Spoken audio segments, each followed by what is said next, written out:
Hello and welcome to Incorruptible Mass. Our mission here is to help us all transform state politics because we know that we could have a state and state legislature that truly represented the needs of the 7 million of us who live here.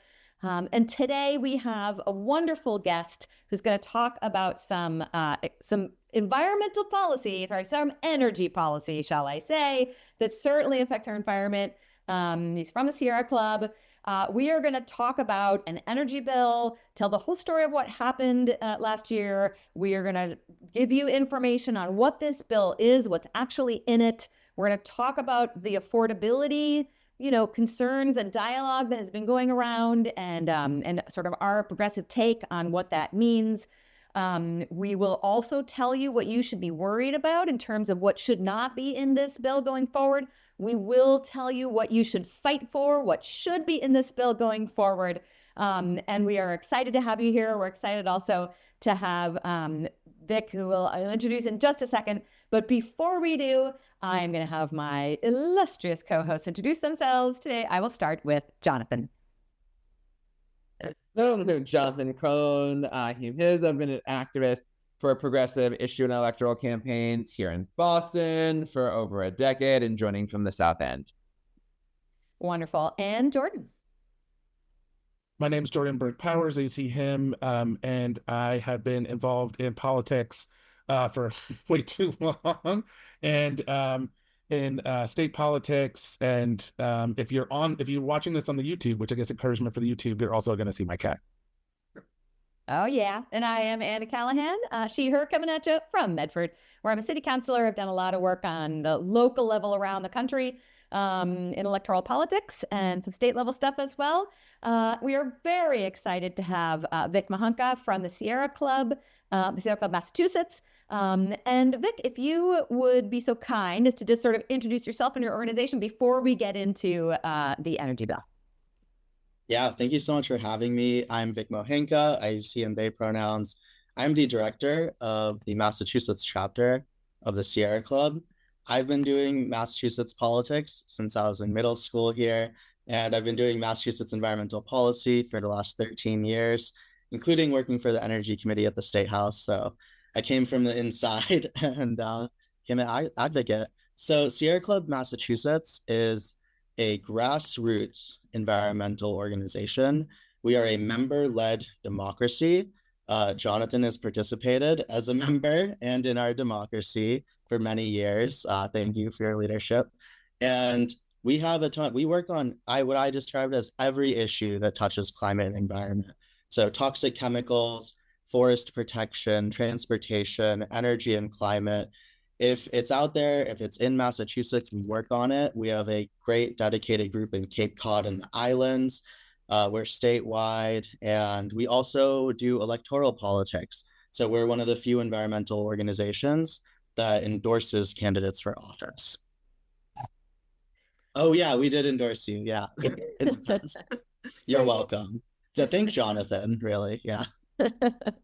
Awesome. So we would love for you to tell us the story of this energy bill. Tell us what happened.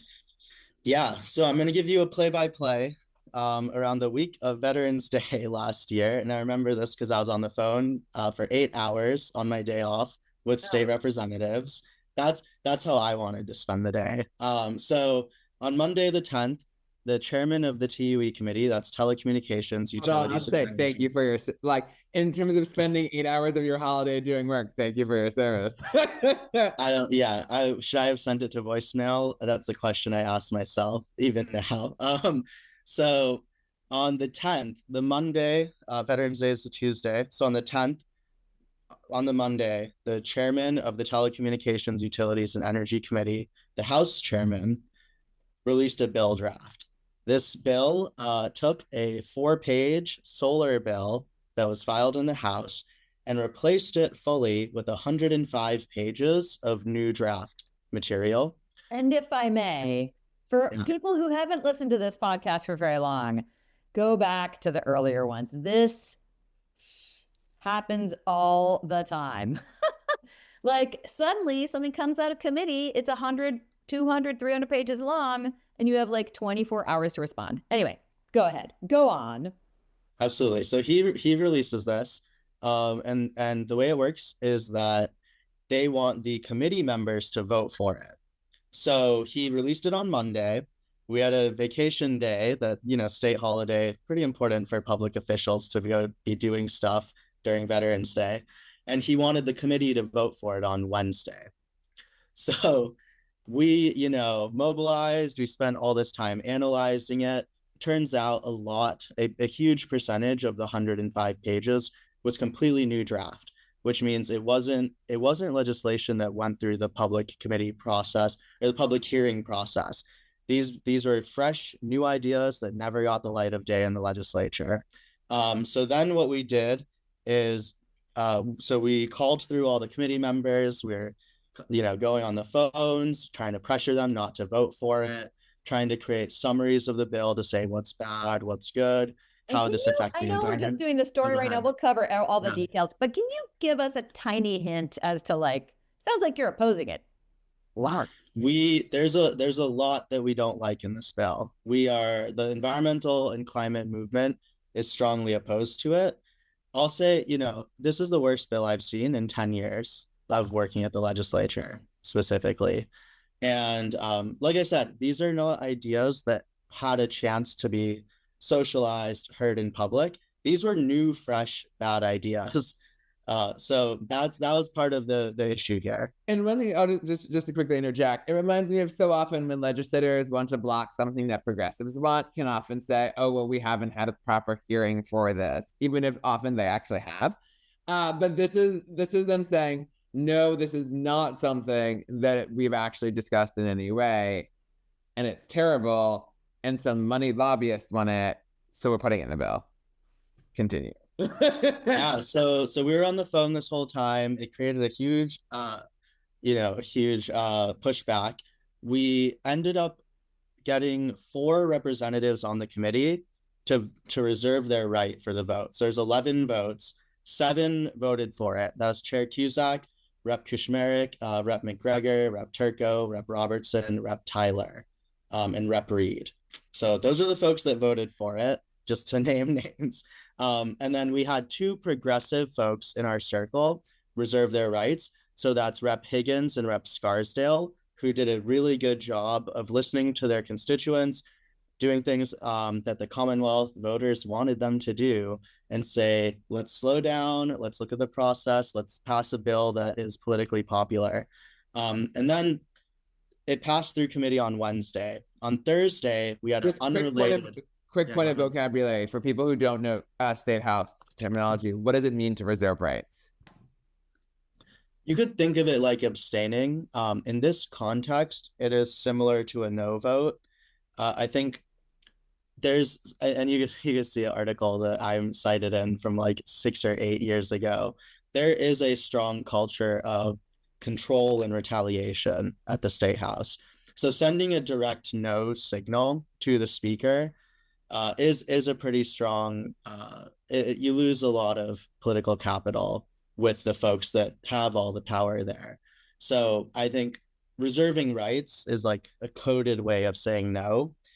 The best way to think about it is that these folks did not like what's going on and voted against it. I've often kind of described it as where you're saying like, I'm not committed. I'm not dead set against this bill, but I think it needs work. Or like it's either you need to work on me because I'm not there yet, or you need to work on the thing to make it something that I'll be. But I'm like kind of like I'm not there yet. Yeah, I don't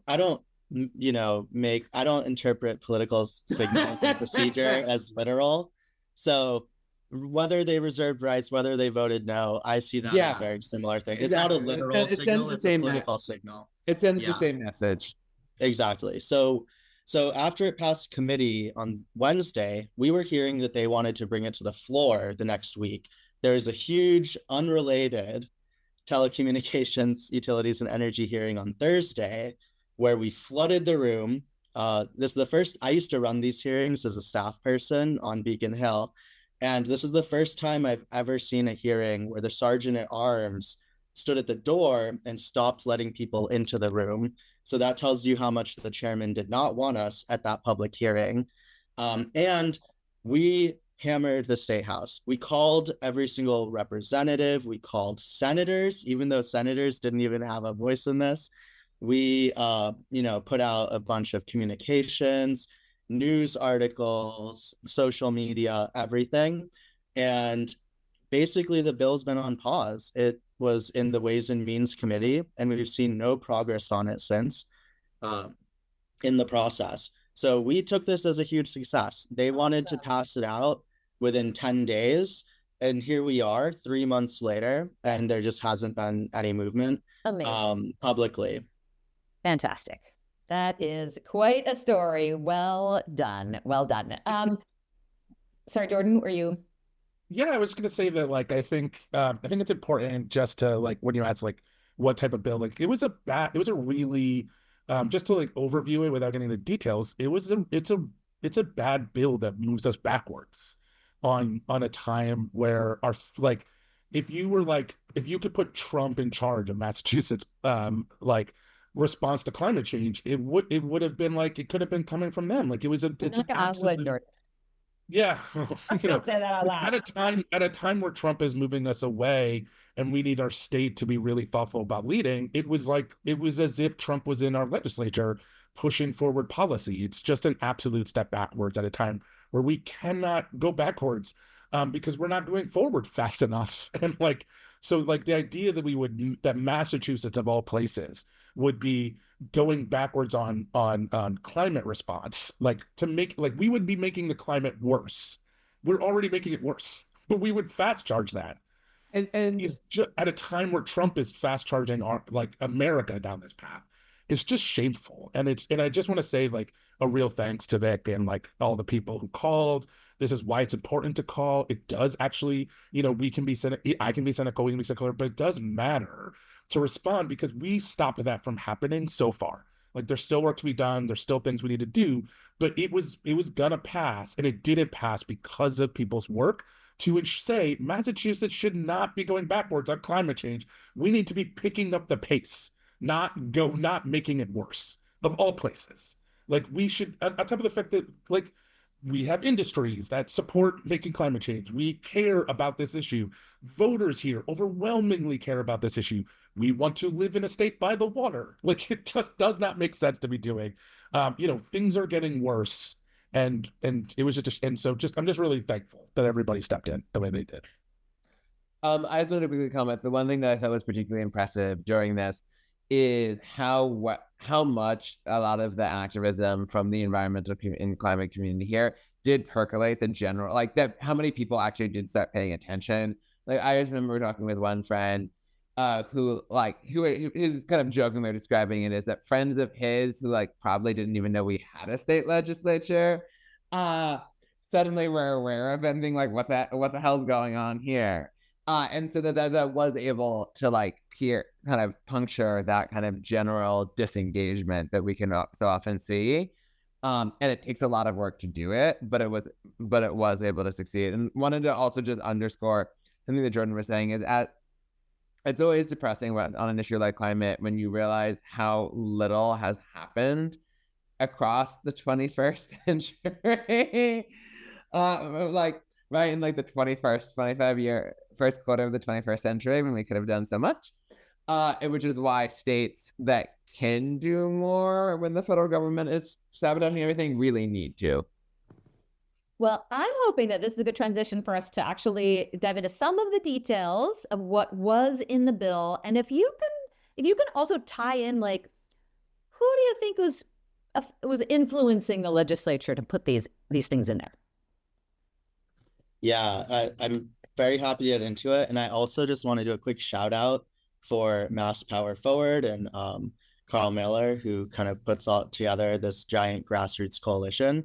Because the reason we were able to do all this and the reason we're ready for this step was because of our grassroots coalition, where we have democratic consensus-based decision making. So I really want to underscore it. That is the group that put together this opposition effort, not just Sierra Club Massachusetts. We do this together. So what's in the bill? Like I said, it's 105 pages. It is very long. It is an omnibus bill. There's a lot of stuff that is new in it. And the way that I've been describing it is that, like an omnibus, there's stuff that we like in it. There's at least 2 bills that are Sierra Club priorities that are in this bill. But there's also 10 things that are so bad that we think that this whole thing needs to die. And in legislative parlance, we would call this a poison pill. So I'm going to list out a bunch of the poison pills in this bill, where even if we had all the stuff we liked in one of these, we would still pretty much oppose the bill. So what the bill does is it gets rid of state climate goals. That's our mandatory greenhouse gas emission limits. It weakens the Mass Save program. That's our state energy efficiency program. It allows for that program to spend a bunch of money locking us into natural gas, and it limits the tools that the program can use to reduce our energy use, which, reading through this makes no sense. We want to use less energy, not more energy. It resurrects a pipeline tax. So they called this affordability, but the bill literally adds more line items to our utility bills. It creates an untested legal mandate for competitiveness and affordability. It removes the social value of greenhouse gas reductions in analysis. It decreases our renewable portfolio standard, which is the main market mechanism we use to fund renewables. Oh. And it completely changes the alternative compliance payments. So when they don't buy the renewables they're required to, they have to pay a penalty. This is the utility companies. And that penalty gets spent on renewable energy and energy efficiency. So they remove that too, and on 2 different ways. It removes voter input on new nuclear facilities, which is an old bill this passed at the ballot in the 80s, a huge environmental victory, that voters in the state should have a say if we're going to have a huge new nuclear plant like Pilgrim down in Plymouth. And it handicaps municipalities in the 10-town fossil-free pilot from using Mass Save energy efficiency incentives. So it actually punishes the towns that want to move forward on achieving climate goals. Unbelievable. That's a short list. Okay, just to be clear, I just want to say, like, this is what I mean. Like, it's a really bad bill. Like, imagine punishing towns and cities for doing more on climate right now, in knowing what we know about the world, the future we want to have for our kids. Like, that last point is the one that I just was like, are you bonkers with it? Like, what are we doing? Like, just imagine saying yes to a bill that says if you do more than if you want to be as best as possible to serve the future so it's livable, you're gonna get punished for that. Like, that is Donald Trump would love that. Like, I don't know. A lot of those things were insane. I mean, how hard people fought for just having the climate goals was a big victory, and to get rid of the climate goals, like what? Right. Many of the things you mentioned, all of them are like crazy. Yeah. It's really bad. I just want to say that's a really bad bill. I would highlight the Trumpian stuff around like the social cost of carbon, which is like what the EPA is trying to roll back now. So this would be like, this would have been Massachusetts saying like, we love what you're doing, Trump EPA. Let's do it here. And then it's also what's kind of wild to me about this, and this is something that I came out when I was talking to certain different state reps, is not only was that bill like directly sabotaging our state's response to climate change and a giveaway to fossil fuel companies, it was actually in many ways an attack on all of the people in the building who had worked to pass things in like the very prior session and the like other recent sessions where they put all this work into passing policy, and this just says, thank you, delete. Yeah, I just want to, so, why did they do this? Like, why give all these giveaways to corporations and like move against the very things these same people passed? Yeah, that's a great question. I wish I could answer that past saying this is for the shareholders. It's for the fossil fuel industry. I can only imagine that groups like ALEC, if folks have heard of them, it's like a big conservative network, submitting legislation all over the country.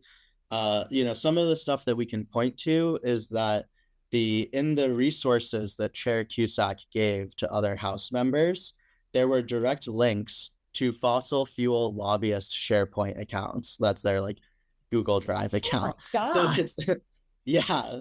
So that is But I think and the okay. other one I really want to mention, the Globe and Commonwealth Beacon broke this article. So we use campaign terms. Cash on hand is how much money a candidate has in their account. Chair Cusack got donations equivalent to 10% of his cash on hand in the like 2 or 3 days after submitting this bill.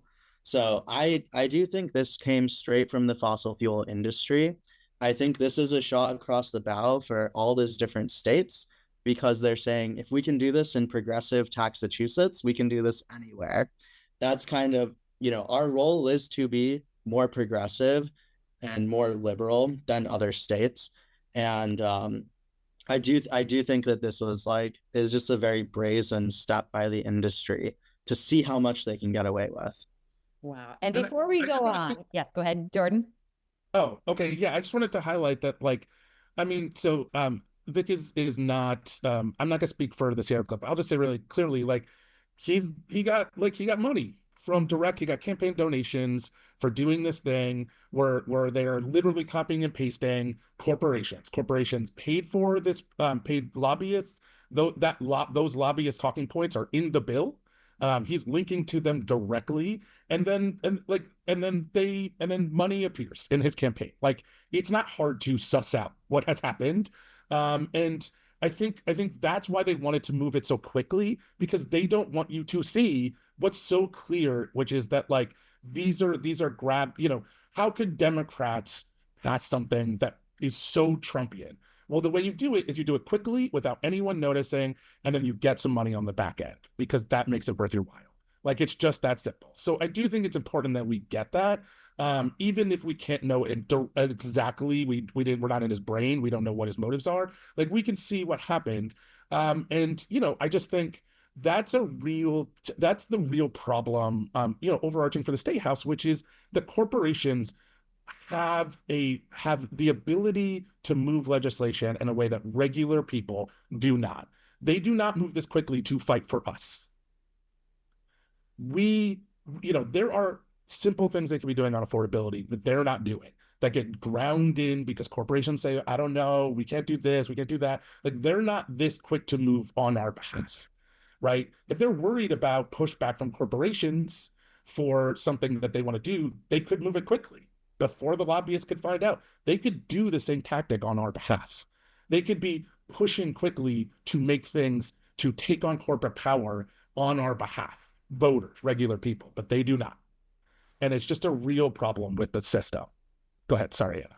Well, I was actually going to jump in super quick and say, I hope you folks listening are excited to hear this whole story of what happened, to learn about this process, to learn about the great work Sierra Club is doing. You don't hear these kinds of stories in your regular media. And I'm just going to encourage you to, there's a link below. You can always donate to the show. None of us here get paid. It just goes to our folks in the back end who do some of the, the real, like, graphic design and editing, video editing, and other kinds of work that needs to be done in order for us to get this into the ears of as many people as possible. Thank you for listening, for your attention to this matter. I appreciate the graceful transition that was so much better done than what I would have done, of like speaking of money. There you go. And so now, to go on, I really want us to talk about affordability, because this was a very interesting piece of this whole story that I think is important, because the other side, right, is trying to make this an affordability argument. So I would love for you to dive into that, and for us to talk about, like, what affordability could really mean. Yeah, no, I really appreciate that. My background's in economics. So this is something I've been looking at. I track, inflation numbers, household spending, household debt, all that stuff. And I think this is really key to defending our climate goals.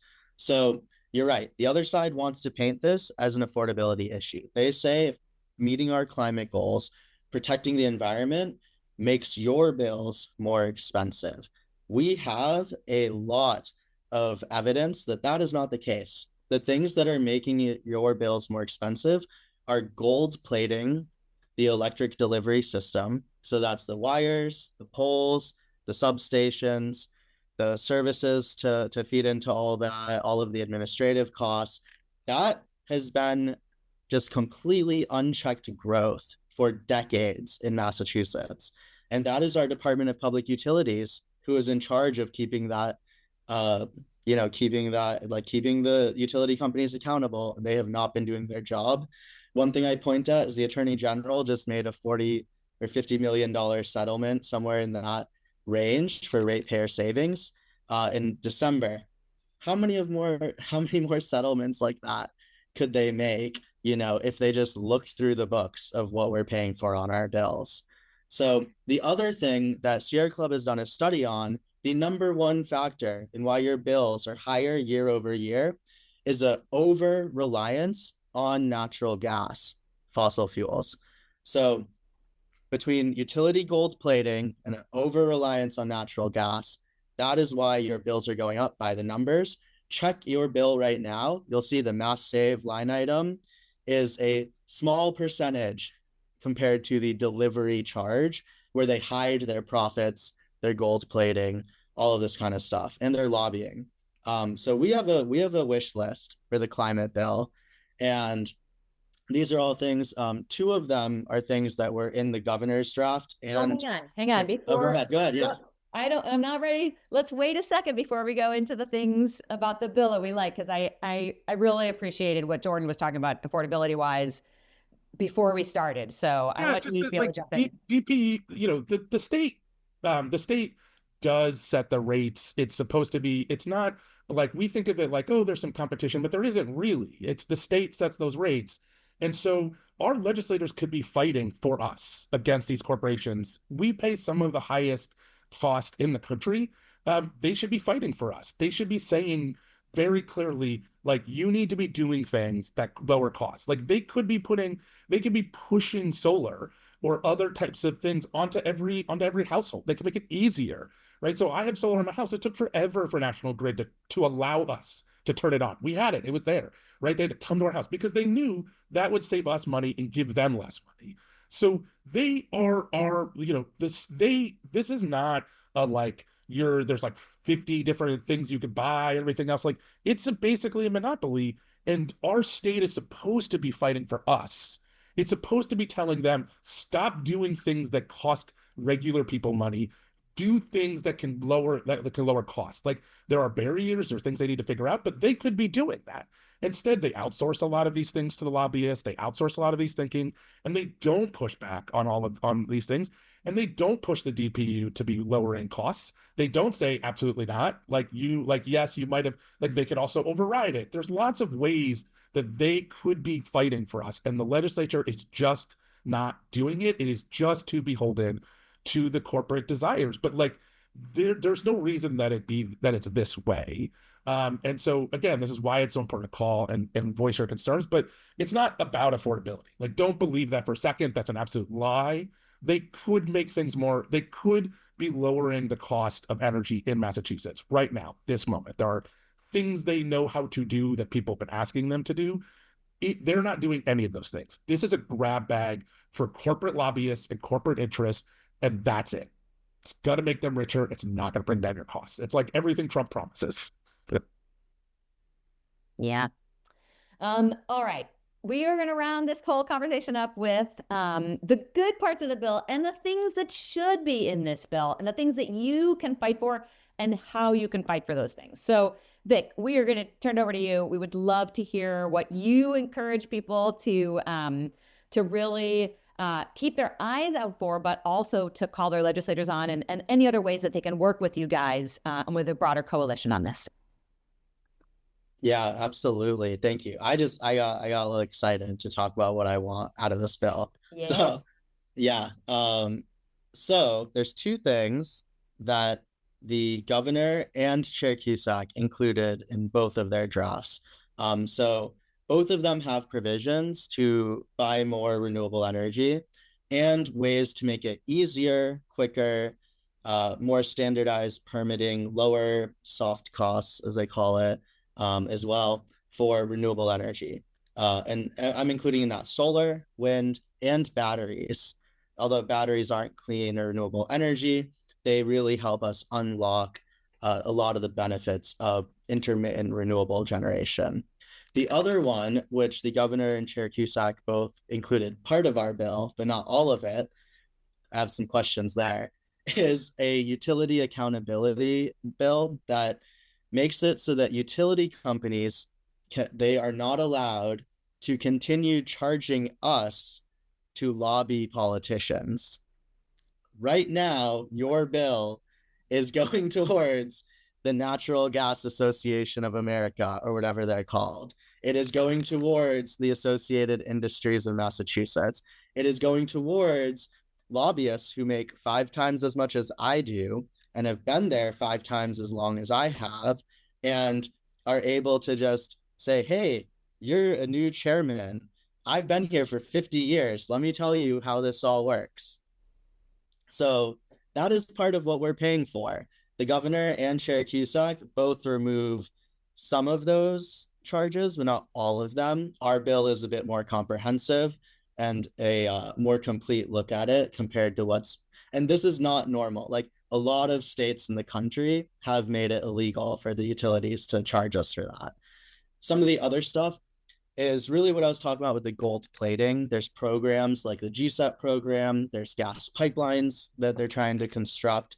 2 of them by my count, but who knows with Trump how many pipelines that they're really planning. So we need to stop those pipelines. We need to slow down the gold plating. We need to make sure that any investments into our fossil fuel system are as small and reasonable as possible for safety and to protect the environment. If a bunch of gas is leaking out of our pipes, we need that to stop. And it also makes it cheaper for us. The next thing I want to talk about is Beyonce. That is the tagline that we have for our demand for data centers. I think folks probably are very familiar with data centers. This is something that there is a little bit of legislation filed on it, not a ton. It's not in the bills, anybody's bill yet, but there is a tax credit that the state has for more data centers to come into Massachusetts. So we have a standard called Beyonce, bring your own new clean energy. If you want to come to Massachusetts, do not make us all pay more for electricity. Bring your own solar panels, bring your own wind turbines. We aren't going to say that you can't build a data center here, but you sure as hell cannot am I allowed to say that? You cannot make energy more expensive. You can't use all of our water resources. Amazing. When you come in. And the last one is we do need to make our energy efficiency. I have 2 more. We need to make our energy efficiency program better. So something that was a longtime project of mine and a lot of folks that I'm in community with is making sure that energy efficiency is available for renters. People on electric resistance, people who are renters, do not have any option. I've always had gas in my home because I'm a renter. My landlord is not going to switch it out unless the state does something to make them switch it out or to help them switch it out. So that's something that really affects low-income communities, communities of color in Massachusetts. And there are a lot of improvements. This is the thing that I fight for a lot in Medford, because Medford, 2/3 of our carbon emissions come from buildings, which is unusual. It's usually 2/3 from transportation, but in Medford, it's 2/3 from buildings. And the laggards are, of course, the landlords, because they have, the problem where they don't have to pay for the bills. So they don't care, right? It doesn't matter. Anyway, didn't mean to interrupt. Exactly. Oh, no, yeah, we call that the split incentive. I could talk about any of these for an hour. We call that the split incentive. And as a landlord, it's actually really difficult. We can't, we tried to add our other people to our solar, and it was like, they were just like, don't even bother trying. So we work around it as best we can, but it's even if you wanted to be a good person on this, it's actually way more difficult than it should. It could be much easier. Yeah, and I mean, this is just an aside on that. I was part of a solar justice application to the Federal Department of Energy to pilot programs that would let folks do that in Massachusetts. And it's just the regulatory difficulty. It was the main reason why we won stage 1 and 2 of that grant process. We couldn't make it to stage 3 because the federal department was like, no, there's too many regulations at the state level. It's not worth helping low-income people access solar that much. Again, the legislature could evaporate tomorrow as quickly as it tried to pass this bill. Exactly. And yeah, the last thing I want to say that we really want is there's a bill called Make Polluters Pay. We've seen it pass in New York and Vermont. That is charging fossil fuel companies for their historical emissions. Something I want to also note here, we talked about social cost of carbon. That is, very jargony term. That comes from the environmental economics world. What we're talking about is public health. When you burn gas, when you burn coal, when you turn on your car, you are increasing people's asthma, COPD, cancer, all of that. This is public health that we're talking about. And our fossil fuel companies do not pay for the public health consequences. They do not pay for hospital visits. And that the more we end up using our medical system, the more expensive it is for everyone, let alone the actual quality of life decreases. So that's really important to us. And then on that topic, I also want to make sure that we include the indoor and outdoor air quality bills, because we do not know in Massachusetts how bad the air quality is from our fossil fuel consumption. Any home that has natural gas appliances has polluted air. We think of it as like some clean, cheap resource. That's the fossil fuel propaganda. Kids have a multiple times higher asthma rate if they have a gas stove in their home. That is something that our society needs to reckon with. So we don't even measure it right now. So we have a bill, indoor, outdoor air quality. Those are bills to measure those public health effects from fossil fuels. Great. We are going to round this up. We've been going a little on, but we so appreciate your time. How can people get involved with Sierra Club? Yeah, so the first thing I want to say is that I have been switching. This is new for me. You all know me for a lot of years. I am becoming a content creator. We are making videos. Follow us on Facebook and Instagram. I was fighting the internet for a long time, but it turns out people really like watching stuff on the internet. So that is one that I encourage you to do. It's also a good one to share out. It's easy for people to share. Hey, tell your friends, check out this 1-minute video about the climate bill. It's a lot easier than saying, let me explain to you the 10 poison pills in state legislation. So that is a big one. And then the other one, check out our website. So if you're interested in volunteering, if you're interested in joining, we are a membership organization. We have 20,000 paid members. They vote for the board that tells me how to spend my time and how to spend our organizational money. So if you care about this, if you want to have influence on what we work on, how we work on it, join us. We are a democracy. Amazing. Thank you so much. Thanks to all of our listeners. Thanks so much for all the work that you've done. Great story. And we look forward to chatting with you all next week. Hey there. Thanks so much for watching us on YouTube. Please like and subscribe. And it would be amazing if you would also subscribe to us on your favorite podcast player. Just look for Incorruptible Massachusetts wherever you listen to podcasts. Thanks so much.